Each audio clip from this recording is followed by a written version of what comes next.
Boo Carter, obviously the jewel of the class of 2024, but who else? We re-ranked the Tennessee signing class of 2024, the big winners and the big losers.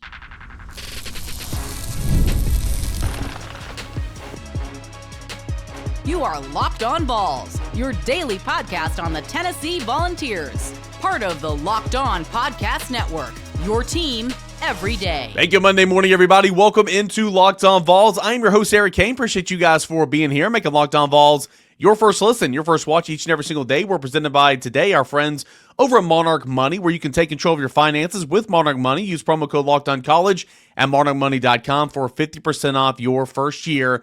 Again, a big shout out to Monarch Money. Fun show here today. We are re-ranking the recruiting class, the signing class for Tennessee for the class of 2024. If you remember, that's the Boo Carter, the Peyton Lewis, Jordan Ross, that class in there. We're going to go back, look at what the On3 industry rankings had the Tennessee class ranked 1 through 21. And then I'm going to go back through and rank them 1 through 21, biggest losers, biggest winners for my re-ranking, all that and more. Look at the contributors, the starters that have come from this class, the transfers that have come from this class, all that and more here on a Monday show. Not going to talk baseball here on a Monday show because at the time of this recording, I'm recording this before the Knoxville Regional Final on Monday or on Sunday. And of course, depending on that game, potentially there could be a game on Monday. So I'm going to wait till that's over so we can discuss the Knoxville Regional. And looks like Tennessee's in some really, really good position to go to looks like Fayetteville right now for the Arkansas region, or for the at Arkansas for the Supers. But again, we'll tie a bow on regional baseball on a Tuesday show. Plus, we'll get into your questions at _Cain on Locked On Vols. Send in your mailbag questions for a Tuesday show. So apologies there. But when you cover baseball and you're going to be at Lindsey Nelson Stadium until midnight tonight, recording a Monday episode at 2 in the morning doesn't really sound like something that I want to do. So we'll have to get that on Tuesday. So without further ado, let's jump down into it. Here is your re-rankings for the class of 2024. 13th overall is where this class finished per the On3 industry rankings. Tennessee finished 8th in the SEC. Again, Texas and Oklahoma are in those rankings as well for the SEC. 21 total commits. Okay, you had 8 solid transfers. Really good transfer class. Again, doing this exercise, like kind of going back and re-ranking all these signing classes, you're just noticing how much Tennessee's hit on some of these guys from the transfer portal. I mean, really, they've done a really, really good job hitting from guys in the transfer portal. So 8 solid transfers, 2 previous starters, but you've got 9 could-be starters in 2025 plus the 2, so that's technically 11. Again, we're getting further and further in time, so these guys are just freshmen and they're very early in their careers. They haven't developed into starters just yet, but still from this class, you have 2 guys who have already started football games, and then potentially this fall you could have 11. 9 other ones are in contentions to win starting jobs or be at least battling it out in that regard. But regardless, you've already had 10 contributors to your football team from this class. Going to go through the re-rankings here in a moment. We'll do the top 10 in segment 2, the bottom 11 in segment number 3. But some trends here. Wide receivers up. Kelsey Pope's recruits in terms of playing time, and so far, according to my re-rankings, Kelsey Pope's recruits are up from this class of 2024. And again, you got 2 guys that are going to play a massive role for Tennessee this year, and that helps with the rankings in Mike Matthews and Braylon Staley. But wide receiver up. Defensive backs up as well. Couple of safeties that are in this. Boo Carter's in this one as well. So defensive backs stock up. Offensive line, again, there is one offensive lineman that is ranked inside the top 10. But of the bottom 11, you've got 1, 2, 3, 4, 5. Of the bottom 11 of my re-rankings, you have 5 offensive linemen. So again, offensive linemen, according to these re-rankings, based on what we've seen so far, and this year is going to be the first season that Glenn Ellery starts an offensive lineman in a football game that he signed, recruited, developed out of high school. So again, that has a lot to do with it as well. So defensive backs up, wide receivers up, offensive line down, and you look at some of the biggest risers we'll get into here in a moment. Idris Farouk on my re-rankings +9. Edwin Spillman on my re-rankings +8. Jesse Perry, who actually is one of those offensive linemen that I have in the bottom 11, still +8. So he was a big mover.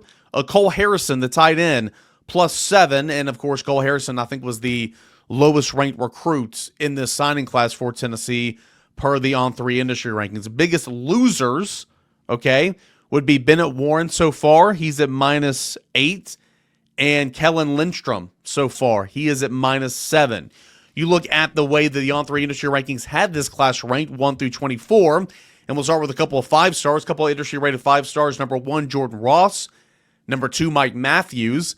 Then you get into the 4 stars, Boo Carter, Braylon Staley, number 3. Boo Carter, number 4. Peyton Lewis, number 5. Bennett Warren, number 6. Caleb Beasley, number 7. Jake Marklinger, number 8. William Satterwhite, number 9. Max Anderson, number 10. Kellen Lindstrom, number 11. Edwin Spillman, number 12. And then you get into the 3 stars industry rated. Jordan Burns, number 13. Jamal Wallace, number 14. Marcus Gorey, number 15. You've got Idris Farouk, number 16. Gage Ginther, number 17. Jeremiah Hurds, number 18. Jesse Perry, number 19. Carson Gentle, number 20. And Cole Harrison, number 21. That is how the On3 industry rankings kind of mapped out this signing class for the University of Tennessee in 2024. 57, is it 57 or 59? 57% blue chip ratio, and the in-state percentage from this class is only 29. Certainly we've seen more of that in recent years, but it's not all about recruiting for the state of Tennessee, but 29% is the percentile for in-state prospects in this class. So that's the signing class. I mentioned those 8 really good impact transfers. I mean, look at some of these guys that Tennessee struck gold with, okay? So far, I'm starting at the top here, just read my own list. So far, hopefully there's more to come. Because if there's not more to come, then this would be a bust. But Lance Hurd, number 1. Holden Stay's not here anymore, but he was a contributor. He was a part-time starter for Tennessee. Jackson Moy, that's a great one. Chris Brazel, that's a starting wide receiver for you. Miles Kitzelman, arguably the best offensive player in this system for Tennessee. Jamal McCoy, hands down All-American, talking about being a first-round draft pick. Jalen McMurray, who's a really solid contributor, really, really good veteran for that secondary for Willie Martinez and Tim Banks.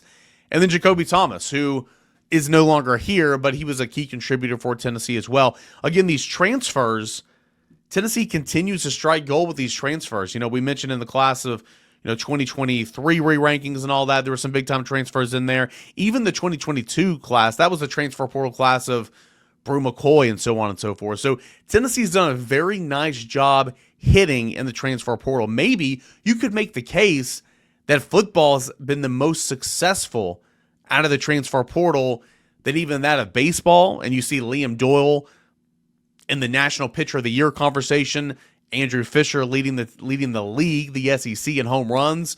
You could put that in competition with baseball, with basketball, with Lady Vols softball, with Lady Vols basketball. I mean, football has done an excellent job in the transfer portal, and this class of 2024 is no different. So again, On3 industry rankings had him at 13th overall, 8th in the SEC, 21 commits, 8 solid transfers, 2 starters in the past so far, 11 could be starters this year, 10 contributors already, 57% blue chip ratio, 29% in-state recruiting percentage, and we'll see what happens. I'm about to re-rank them. We'll do the top 10 in segment 2, the top 3, or the bottom 11, in segment number 3. That is coming up next right here on your Monday morning Locked On Vols. Ever check your bank account and wonder, where did all my money go? Between dining out, online shopping, and entertainment, it's easy to lose track. That's where Monarch Money comes in. Your personal CFO, giving you full visibility and control over your finances. Monarch Money isn't just a budgeting app. It's a complete financial command center. You can track all of your accounts, investments, and spending in one place. And so you stop just managing your money, you start truly building wealth. I started using Monarch and I realized just how much money I'm spending on online shopping, online food delivery, stuff like that. Now I budget smarter and I save more.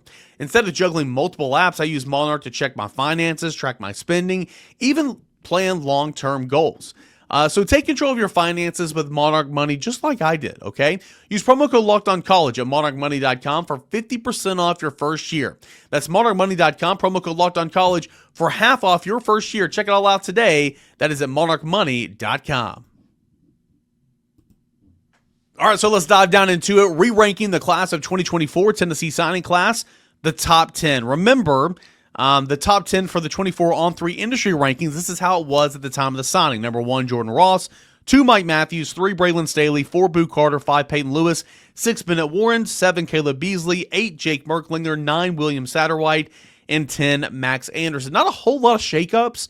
I mean, there are some tweaks, don't get me wrong. But honestly, there's a lot of those same names that I just read off that are going to be back in my top 10. And a big reason for that is, again, going back to, I mean, this class has only been on campus a short amount of time. This class only has one football season under its belt. Okay, so it's still very early on in the developmental process. So it's okay if there's not a whole lot of movement. But in my re-rankings, number 1, of course, we've had several shows on this. It's easy, hands down. It's Boo Carter. All SEC freshman team a season ago, averaged 16 yards per punt return. Starting nickelback for Tennessee, the star, going to play a little bit of wide receiver this year. His ability to impact the game via game-changing plays. He's kind of a spark plug. He's a guy that you want in your foxhole. So Boo Carter is easily, because of his versatility and his athletic ability, is at number 1 on this list. Number 2 and number 3 could be flip-flopped in my opinion, but I went ahead and went with the running back and Peyton Lewis. Peyton Lewis, who's going to split time with Deshaun Bishop this year. It's going to be a 1A, 1B situation when all things are healthy in the Tennessee backfield. Peyton Lewis showed some good ability, some speed, some good burst. Missed a lot of the offseason due to an offseason procedure out of high school that he had. It's still running a little bit too high. Would like to get a little bit more shoulder lean, a little bit more pad leverage. But nonetheless, I mean, Peyton Lewis, I thought he had a fine freshman season. And I'm a big Peyton Lewis fan. I think he's going to have a really, really good Tennessee career. But I saw it, and I saw him contribute at a big level and sometimes be the number 2 behind Dylan Sampson a season ago. So I have Peyton Lewis there at number 2. And according to EA Sports, the video game, I think he's the fastest guy on the team. Number 3 is Edwin Spillman. And again, he missed so much time as a true freshman. So that's kind of why I didn't flip-flop these two. But he's going to play a massive role for Tennessee this year. You look at linebacker, Arian Carter, Jeremiah Thielander, Edwin Spillman. Those 3 go together. Okay, Jordan Burns we'll get into here in a moment, then some of these freshmen. But those 3 go together. You could, only 2 are going to be out there to start a game in a base defense. But those 3 are all one. They're all 3 starters. And I think that goes to show you how much Edwin Spillman played despite missing so much time. I mean, he missed 9 consecutive games and then was right in there on the goal line against Vanderbilt late in the season. Edwin Spillman's got good burst. You've got he's got a good knowledge of the game, physical, athletic ability, good outside of the box. His eyes are good. I think Edwin Spillman is a future star, honestly, at the linebacker position. So I'm excited to see him grow and develop. Number 4 is going to be Mike Matthews, and it's simply because he didn't play an awful lot as a true freshman. He played some. His stat line wasn't anything to write home about, but his snap count was down. So we just haven't seen enough of Mike Matthews, and he's going to have to lead that wide receiver room, and we're all appointing him wide receiver one, and all that. But still, in terms of what he's proven on the football field to this point, it's not been an awful lot. And so Mike Matthews got a ton to prove, tons of ability, former 5-star again, as we mentioned here, but coming in at number 4 in my re-ranking simply because we haven't seen enough of him just yet. Number 5 is going to be Braylon Staley, kind of in that same conversation, but we actually saw Braylon Staley play more. I have to check the snap counts, but I mean, he played a ton against Ohio State. He got basically 3 weeks or 2.5 weeks of being the starting wide receiver in practice because of all the injuries and, of course, the guys leaving for the transfer portal leading up to the college football playoff. Braylon Staley was the one that kind of caught everybody's attention as an early enrollee true freshman, not this past spring practice, but the one in the spring of 2024. Got a lot of ability, man, and I think that he kind of fits this offense perfectly in that slot position. So I'm excited to see what Braylon Staley can do in this offense for Tennessee. But I got wide receiver going back-to-back at 4 and 5. Number 6 is Jordan Ross, and he could be number 1 on this list the next time we do this next year. But again, hadn't played. Played some special teams. In fact, behind the curtain a little bit, that block punt, scoop, and score that he had against UTC in the season opener last year, That was not called. To my knowledge, that was not the call on the field. Made the most of it, but, was not the call. But he was a special teams contributor, didn't play a whole lot of defense unless it was mop-up duty. Former 5-star, Coach Chop really challenged him via the media in spring, saying he's not where he needs to be. He needs to get better, needs to get better. And again, Chop, chip off the old block, no pun intended, of Rodney Garner. Those two guys have worked hand in hand for so many years. Jordan Ross easily could be number 1, but simply because he's barely played, I have him at number 6, sliding back 5 spots. But again, the talent level is just undeniable over there. Also, I haven't been doing this. Boo Carter +3 in my rankings from where he was originally ranked. Peyton Lewis +3, Edwin Spillman +8, Mike Matthews -2, Braylon Staley -2, Jordan Ross -5, going from number 1 to number 5. Here's a big winner. Idris Farouk +9. Idris Farouk, he was at number 16 in the rankings to begin with. He's up here at number 7 for me. He is going to, him and Caleb Beasley, who I'll just do them hand in hand. Number 7, Idris Farouk. Number 8, Caleb Beasley -1, sliding back 1 spot in my re-rankings.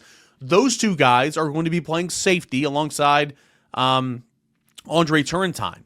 Those 3 guys are your safeties until a freshman steps up and proves that he can contribute. It's going to be a 3-man rotation, and Idris Farouk and Caleb Beasley, very green, very raw, very inexperienced, but the staff loves Idris Farouk. Did an awful lot last year. He jumped John Slaughter. He was, battling it out with Christian Charles whenever he was hurt a little bit, Jacoby Thomas. They love the long-term makeup of Idris Farouk, a physical safety that can play well outside of the box. And then Caleb Beasley, moving him from corner to safety, and he thrived in spring. And that felt like the perfect spot for him. Thought he did a fantastic job playing safety in spring, and, well, welcome to it. You're going to be playing a ton of safety this fall for the Volunteers. Those two guys go hand in hand at 7 and 8. Concluding my top 10, number 9 is William Satterwhite. He drops 1 spot. I put him up here because there's a very real chance that William Satterwhite's your starting center this year. And if you enter the season as the starting center for Tennessee, you deserve to be in the top 10. I thought he had a really good spring. I don't think that he's locked down a starting job. I do think that he had a good back half of spring. I think there's still a scenario where Sam Pendleton could be your center, and then one of Jesse Perry or Max Anderson could be your guard, but we'll see about that in fall camp. But William Satterwhite checking in there at number 9. And then here's Jake Merklinger. Sliding back 2 spots, Jake Merklinger coming in at number 10. Very real chance he could be your quarterback for Tennessee in 2024, but he's barely played any, only mop-up duty. We'll have the conversation between him and McIntyre and him and Joey Aguilar about experience in the system and all that and more. But fact of the matter is, in these re-rankings, we haven't seen enough. We don't know. He hasn't played enough. But athletic ability is there. There's a reason he was ranked high. He was one of the better quarterbacks in the state of Georgia. Had some really, really good games. And of course, of the ones he's beating out, he's probably got more experience than a lot of the bottom 11 I'm about to read off here. So Jake Merklinger coming in at number 10 in my re-rankings of the class of 2024. So again, couple of DBs, couple of wide receivers, got a quarterback here to end things off. Those were some of the trends here in the top 10. Let's take a look at the bottom 11, and though some of these guys haven't played, man, sky's the limit in terms of potential for a couple of these guys that the staff really, really likes. We're going to lead that off with one player the staff adores as the number 11 player in my re-rankings of the Tennessee signing class 2024 when we come back right here on Locked On Vols.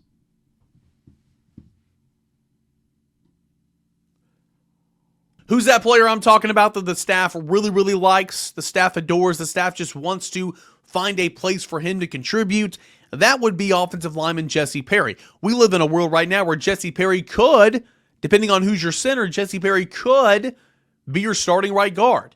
We live in a world right now where Jesse Perry is probably, where he is likely, your swing guy. Backing up both tackles and all that.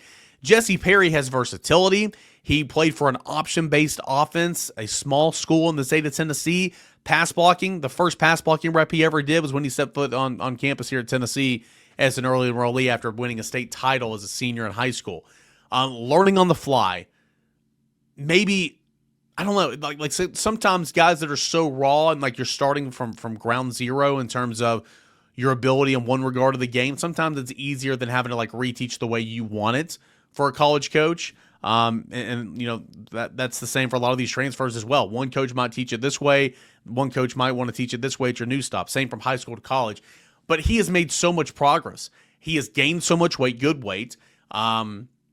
He's put in the work the last year and a half. He's done a phenomenal, or I guess the last year, because he was an early enrollee in 2024. So the coaches want to find a place for him to contribute. So it'll be interesting, depending on what happens at center, where Jesse Perry contributes. Could he be starting guard? Could he be the swing man? He's going to be a key player, and he's kind of low in my rankings. I get all that, but he's going to be a key player, +8 in my re-rankings here for the class of 2024. Jesse Perry, number 11. Another guy that has a hand in this conversation is Max Anderson. Max Anderson, backup center. Max Anderson is in the conversation at guard. Again, when we talk about the conversation at guard and center, it's William Satterwhite, it's Sam Pendleton, it's Shamu Marov, it's Jesse Perry. Max Anderson's kind of that odd man out, that last man listed, but he's always in there. And he beat out, some other guys last year in terms of Vyson Lang, who's no longer here in the transfer portal, to get reps at center. Max Anderson, another guy like Jesse Perry that's put in the work, developing his body and his skills. I think the staff really likes Max Anderson as well. It's just, is there going to be a spot for him to contribute? And if it's not, he's not going to be the swing man, because that would be Jesse Perry.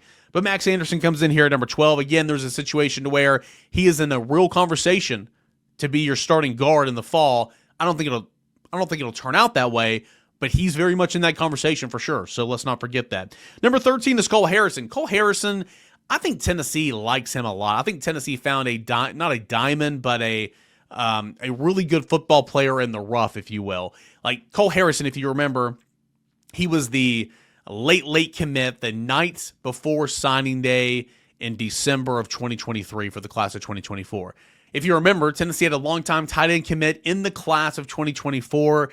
He decommitted, went ahead and signed with USF with Alex Golish, and Tennessee was needing a tight end. So at the last minute, Tennessee went out and got Cole Harrison, and he came in, learned, developed, sponged, watched Miles Kitzman, watched Holden Stays, watching Ethan Davis, went to work, and he started developing, and certainly in terms of the physicality aspect of the game.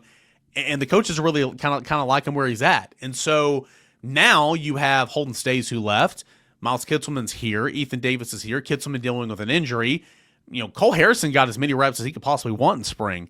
And so there's a very real chance, depending on the situation of Miles Kitzelman, which it feels like he's going to be ready to roll over the start of the season, but Cole Harrison could very much be getting some tight end play. He could be your third tight end where they go, 11 personnel. They won't go 12 personnel. They won't go a lot of 12 personnel unless they feel like they have 3 tight ends who can play. That's why they did it last year. So Cole Harrison stock up. He moved up 7 spots in my re-rankings up to number 13. Number 14 is Bennett Warren. And again, I feel like with Bennett Warren, it's that same old conversation. Well, he's still so behind. Because again, early enrollees, that's the norm now. You are abnormal if you are not a part of spring practice when you should be a senior in high school. And that's kind of what Bennett Warren was. Bennett Warren showed up on campus in June, and sometimes it's out of their control. Their high school won't allow it. They don't have enough credit, stuff like that. Bennett Warren showed up in June, and so he missed all spring practice. And so all summer and in fall camp, he was playing catch-up. He was never in the conversation to play last year. And really, he was still learning and playing catch-up this spring. I think he's going to be a player for Tennessee. I think he might even be an eventual starter next football season in 2026, but he's still not there yet. And I'm intrigued to see, is he a swing? Because I just talked about Jesse Perry being the swing tackle. Does Bennett Warren have enough versatility to be a swing tackle? I don't know. We're gonna find out this fall camp in these battles. But Bennett Warren drops down 8 spots. But again, I still think it's because he started from behind and he's not even caught up yet. When he catches up, how good can he be? I think we'll find out, but still got a little ways to go. He's at there, number 14, -8. Number 15 is Jordan Burns. I'm going to be honest with you. When I was re-ranking this class, and I didn't want to mark, and I'm writing pen. I don't write in pencil, because who writes in pencils nowadays? This is 2025. I didn't want to make my sheet look gross. I'm going to be completely honest with you. Jordan Burns, probably a disservice to him. Not saying he's played a ton, not saying he's done anything warrants to be way up there, but I think Jordan Burns is a guy that this staff really likes. I think that if he was healthy last year, he would have played a lot more at linebacker. He would have taken some reps, not taken reps, but he would have certainly benefited from Edwin Spillman missing so much time. But Jordan Burns was out pretty much all fall camp, and then like Bennett Warren, he was very much behind. And, when he got a little bit of run there towards the end, he made the most of it. But I think Jordan Burns is going to be the fourth linebacker in that 2 deep for Tennessee entering the season. He's going to be a part of the rotation. And I think that they like him a lot. And so I probably should have put Jordan Burns up a few spots, but end of the day, he still hasn't done anything in terms of on the playing field right now. So I guess the 15th ranking -2 in my re-rankings, well, that's probably justified. Number 16 is Jamal Wallace. Jamal Wallace is a guy that Tennessee needs right now in the worst way, but injuries continue to derail him, and I'll be intrigued to see what his availability is to start fall camp. I think his health's a big question right now. I do. However, Jamal Wallace, if healthy, if cleared, it is a guy that's going to play a lot for Tennessee. I mean, the fact that Nathan Robinson and Jamal Wallace were out this spring, Tennessee had to go and find another defensive tackle body because you've got to have another defensive tackle body. Jamal Wallace from junior college, a part of the signing class, the one before this. I think that he's a guy that can play, but I just don't know about his health and his durability. So that's why he's so far down in the rankings. Plus, he was not a part of the rotation last year. Jamal Wallace, -2 down to 16 in my re-rankings. Last 5 here. Carson Gentle +3. I think it's a guy that Rodney Garner likes. I continue to say likes. The staff likes this guy. But at the end of the day, where are you going to play, right? I mean, you are so deep at strong side defensive end. You've got Dominic Bailey, Tyree West, Tyree Weathersby. Then you got Carson Gentle. I mean, like that's 4 or 5 guys right there. Sure, they're going to play, but like how big of a piece of the pie is Carson Gentle going to get? I would say it's probably a real slim piece, right? But Rodney Garner likes Carson Gentle, very much a project player. From McCallie down in the Chattanooga area. He's done a great job. He's come in here and got the work, and this staff likes him. But again, for this year, how much of a piece of that pie is he going to get? I would say a pretty slim one, but I think he should be in the rotation a little bit. +3 for Carson Gentle. Number 18 is Kellen Lindstrom, -7. So far, just hasn't panned out in terms of development and all that. I think Carson Gentle certainly passed him in terms of pecking order from that class at the defensive end spot. Marcus Gorey comes in at number 19. Teammates of Boo Carter at Bradley Central. He's at -4 in my re-rankings. So far, we talk about all these corners, the need for corner. Tennessee had to go out and get Colton Hood, Jalen McMurray last year. Of course, Jamal McCoy's injured right now. Ricky Gibson. All this talk, they moved Caleb Beasley away from corner to safety. All this talk, we never bring up Marcus Gorey. And I think that kind of says a lot in terms of where, at least in his development right now. Still a special teams player is Marcus Gorey. Number 20 is Jeremiah Hurd, and he could be like he's a first top 5 guy off the bus for me, right? Physically, he's like, okay, I want that guy on my team. He's ready to go right now. Developmentally and mentally with the game and all that, and I'm not there yet. Very much a project player. Knew that when they signed him. Jeremiah Hurd, -2 in my re-rankings. He's nowhere close to contributing, but boy, if he continues to develop, and he was hurt all spring, so like he wasn't on the practice field, and that's not helping anybody. That's not helping Tennessee. That's not helping himself. If he can continue to develop, he could turn into a really big weapon because his frame and his size, you can't coach that, right? And then finally, the last one in my re-rankings is Gage Ginther. Tackle, guard, been a little bit all over the place. Really hasn't factored into this conversation in terms of Tennessee and its pursuit of replacing 4 starters on the offensive line. So Gage Ginther from Colorado, that's the state that he grew up in, a -4 in my re-rankings. So again, in review, as we call this to a close, my re-rankings, class of 2024, tell me if you agree. 20, working in reverse order, 21, Gage Ginther, 20, Jeremiah Hurd, 19, Marcus Gorey, 18, Kellen Lindstrom, 17, Carson Gentle, 16, Jamal Wallace, 15, Jordan Burns, 14, Bennett Warren, 13, Cole Harrison, 12 is Max Anderson, 11 is Jesse Perry, 10 is Jake Merklinger, 9 is William Satterwhite, 8 is Caleb Beasley, 7 is Idris Farouk, 6 is Jordan Ross, 5 is Braylon Staley, 4 is Mike Matthews, 3 is Edwin Spillman, 2 is Peyton Lewis, and number 1 in my re-rankings, moving up 3 spots from where he was originally ranked in Tennessee's class in 2024, Boo Carter. Let me know what you think. Did I get them right? Am I completely wrong? Do you have any questions about baseball? We'll talk plenty about the Knoxville Regional on tomorrow's show. I promise you that. I just wanted to go final. because again, I'm recording this before the Knoxville Regional Final on Sunday, and I'm not recording an episode in the middle of the night, but we will discuss all that, what this means for Super Regional play. If you have any questions about that, any questions about football, recruiting, big recruiting weekend as well, send in your questions. We'll answer those on Tuesday's show at _Cainer and at Locked On Vols. Appreciate you guys as always. Thank you so much, you everydayers, for being a part of the show. Couldn't do the show without you. The show, of course, is a part of Locked On Podcast Network, where it is your team every single day. Have a great Monday, everybody. We'll talk to you again tomorrow. This is Locked On Vols.